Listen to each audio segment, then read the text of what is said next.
দোকানে গিয়ে চাঁদাবাজি করতে চায় তাহলে তাকে পিঠ পুরাতে বেঁধে রাখবে, খবর দিবে, তাকে আমরা জনতার আদালতে দিয়ে তাকে মার দিব ইনশাআল্লাহ।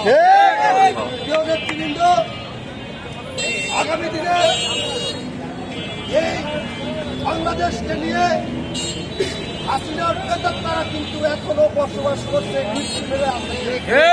বিভিন্নভাবে তারা ষড়যন্ত্র করছে। এই ষড়যন্ত্রের জন্য সকলকে সজাগ থাকতে হবে, পাড়া মহল্লায় সজাগ থাকবে। যেখানে আওয়ামী লীগ সেখানে প্রতিরোধ, তাদেরকে আর মাঠে নামতে দেওয়া যাবে না। এই দেশের রাজনীতি করতে পারবে না, কারণ আওয়ামী লীগ স্বৈরাচার, আওয়ামী লীগ গণহত্যাকারী। আমি আমার সংক্ষিপ্ত বক্তব্য শেষ করছি।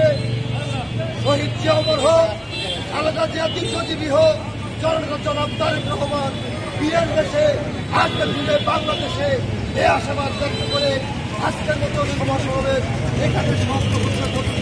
সকলকে ধন্যবাদ।